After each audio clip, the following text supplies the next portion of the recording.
I do want to thank Lane, though, for the end of the game. He gave me some hot yoga tickets so I can go to yoga, so I tell him I appreciate that. Thank you, Coach. Get return on the work ethic, the physicality we play with, how we practice. It paid off, on offense, and our ability to run the ball at the end of the day, probably the difference in the game, because we sure couldn't stop them very often, but we stopped them when we had to. So great crowd, unbelievable crowd. Hats off to Ole Miss in a really, they're offense guys. I think they lead the country in plays over 30 yards. We probably helped put them further ahead, but they've got a really good team. Questions? Coach, talk about the relentlessness of the defense in that fourth quarter and how that created a good atmosphere for you guys there. Well, he finally got the crowd into it. You got to win first down, and we got like a incompletion, a batted ball, just anything to get a break. But the turning point was when the offense scored and all the offensive players ran over to the defense, and I thought they inspired the defense. Before we got the first stop, it was right after we scored. About 7 of them ran over there. Lucky, Nate, all the guys, Ernest, and I think the defense felt the juice. They felt the juice, got a little cooler, got a little louder, and we got some big stops there. Kirby, why are you guys so good at making second-half adjustments? Again, I don't think it's second-half adjustments. I talked about that on the McAfee show. I don't know that there's enough time in their locker room to truly adjust. You can recognize formations and plays and play them better, but we didn't call a lot of different defenses. We obviously didn't play real well the first drive of the second half for sure, because that was a 1-2 punch and gone. But I'm telling you, every time these kids walk off the field, they just believe they're going to win and stop them the next time. We just knew they were going to have to stop them once. If we could ever get off serve and get back to where we needed to get to, that we could win the game. And they were struggling to stop our offense too, which gives the defense hope. What does it say about this offense that even when the defense was struggling to get stops, that it seemed like they stayed consistent and continued to put together drive after drive? Yeah, I think that's the hardest part for us, is that who we are is, we've talked about it, this methodical, bludgeon you, heavyweight boxer that just wants to box will you, and then try to knock you out in the fourth. Well, that's hard to do when that scoreboard's lighting up, because every now and then, everything's not perfect. And all of a sudden you end up in a third down, and all of a sudden you got to punt, or you got to go for it on 4th and 1 or 2. You can't live in that world. You to play like we're playing offensively, which in this game was incredible.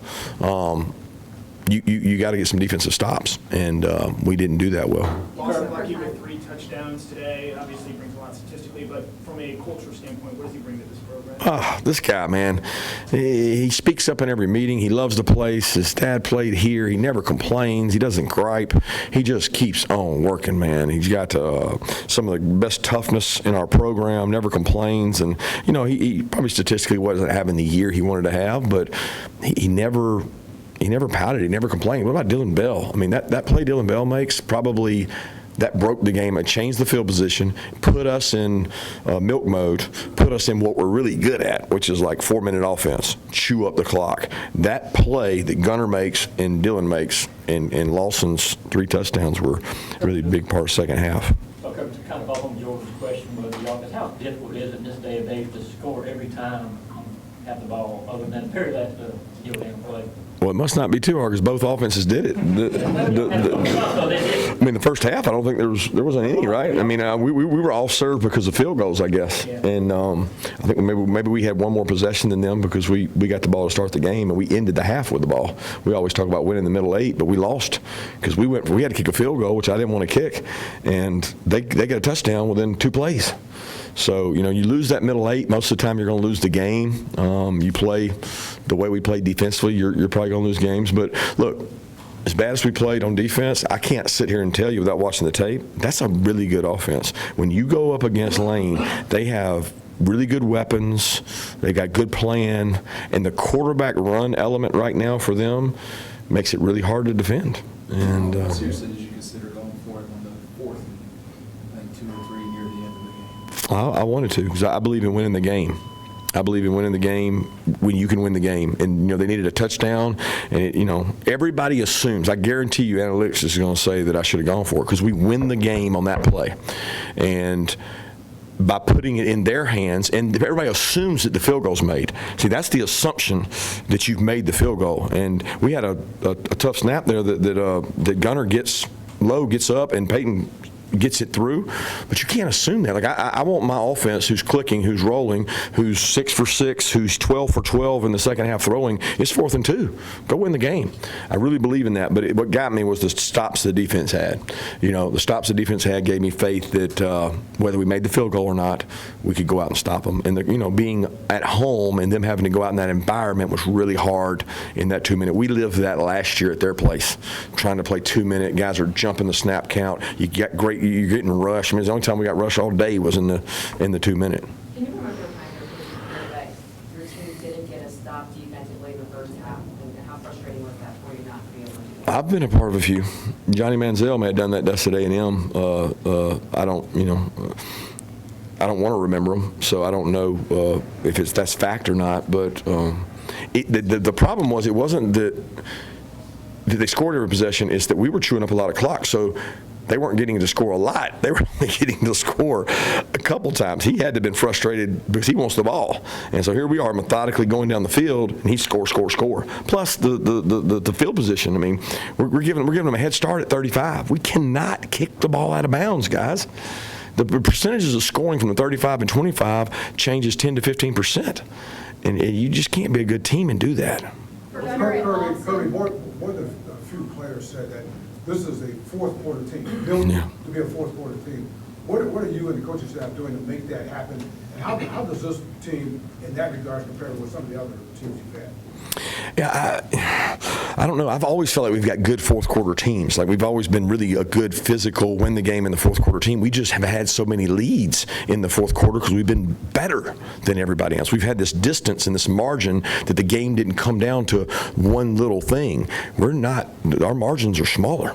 The margins are tight everywhere. I mean, go look at these scores all over the league, and we got 2 NFL coaches on our staff, and they said it's every week in the NFL. The SEC is becoming, I'm not talking about the NFL in terms of talent, I'm talking about the way the games go.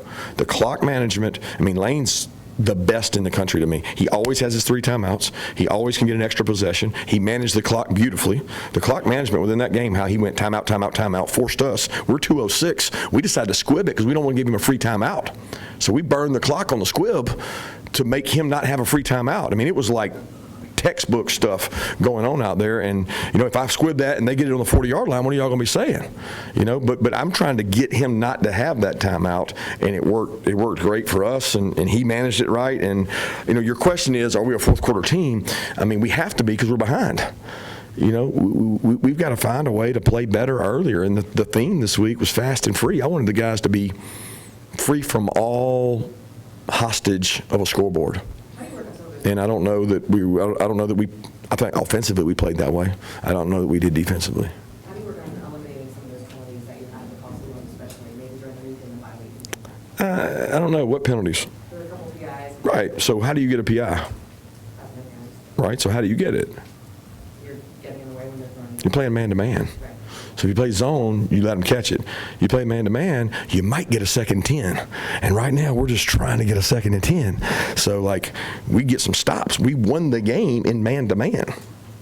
So I'm going to live and die on that sword, because if you just give guys free access and stay off of them, which they did, Gunner went 12 for 12. Their guy was 12 for 12 when we played zone. So I'm going to take a PI to get to 3rd down. Gunner and Lawson connecting for 3 touchdowns. Talk to us about seeing that connection between them today. Who?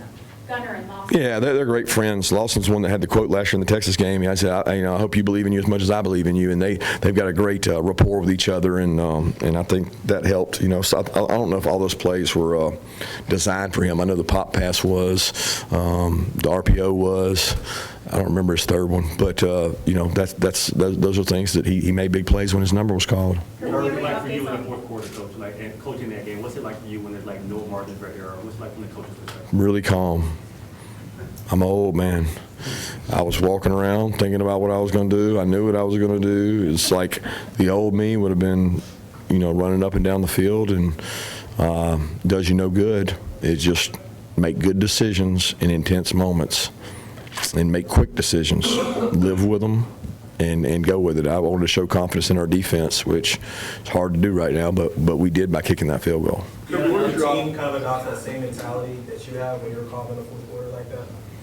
I don't think so. I don't think our team pays attention to that part of it. I mean, I think at halftime we had a really good effect on them because I told the defense, I said, guys, we got them right where we want them. We ain't stopped them yet. We got them right where we want them. We're coming out in the second half, and we're hell in the second half. And then that didn't work, but we kept coming. Any update on Kirby? Yeah, I should know what it is. It's not good. It's fractured down there. It's broken. I can't remember if it was tibia or fibula. I don't know which one, but it's not good. A lot of positives from tonight, obviously, but what are you going to use this bye week for to work on? Everything. I mean, like, we got to go to work. We got to get healthy. Like, this was the first game, guys, that we looked over there and said, man, we can give Ernest a blow and put one in. And we stayed fresh. And, like, we can be really good if this offensive line's healthy because they can lean on people. They just wear people out like an anaconda, just keep squeezing and squeezing. And we had, like, some guys roll in. And that was the first time we were able to do that. Let's go to Mark and Chris. Yeah. Your quarterback, what Man. allows him to never get rattled despite the score? Well, first off, he's got a great coach. Okay, he gets coached the right way. Mike Bobo and Brandon Streeter, they spend a lot of time with those quarterbacks. The play Gunner made today, now, guys, he took it to another level because, I mean, they got a blitz to tackle the back, they got a guy covering the tight end of the flat, and they got a guy running right at him. He pulled the ball, beat the guy blitzing, and then ran for a touchdown. Had some huge scrambles, great throws on time, darts, like the throw to Dylan Bell. I mean, like, let's give credit where credit's due. He's wired for these type moments because he's tough, and his team believes in him. You know, I didn't get to talk about it, but this kid couldn't practice Monday and Tuesday. I mean, he literally couldn't practice. His oblique, the shots he took at Auburn, he's beat up, and we're like, okay, well, we won't use you in the quarterback run game. We'll get to you, Coach. I want to run it. I want to run it. My team needs to see me run it, and he did. And I mean, we were concerned he wouldn't be able to go, and there was no flinch in him. I wanted to segue Kirby off the offensive line. The way you guys played in the fourth quarter, really started to lean on impose your will. What does that do for this football team as you guys continue to go forward, especially the play? I don't think any penalties in the offensive line either. Yeah, I was amazed. I kept talking about that. I thought that would be the only way we get a drive killer was that. And they got great technique. We do a lot of research on what are holds, what aren't holds, and send them on, make those kids watch those each week. And I think that helps us. But, you know, one of our coaches said it best. He said, if we can run the ball and stop the run, which we have done that, we run the ball and we've stopped the run, we'll be in every game we play. It'll just be holy hell to win it.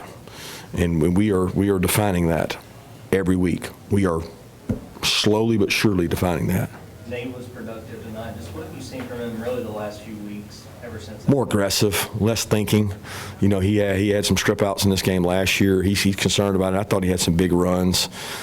Killer was the third and the one that we could ice the game. We thought we had it. We missed a block.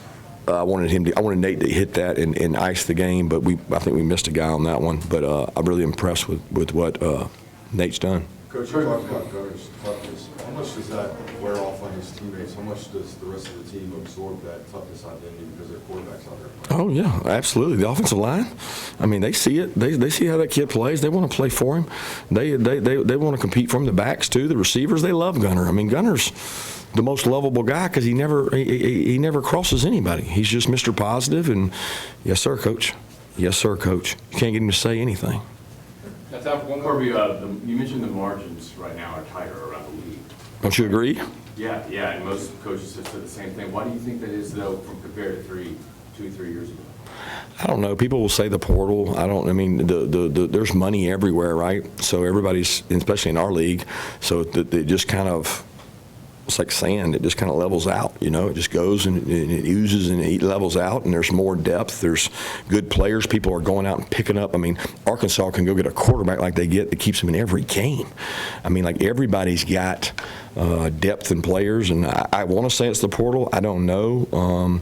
I know it's going to be hard on my heart if it continues, because we had a run here where we didn't have as many of those, and now seems like every week. I do want to thank Lane, though, for the end of the game. He gave me some hot yoga tickets that I can go to yoga, so I tell him I appreciate that. Thank you, Coach.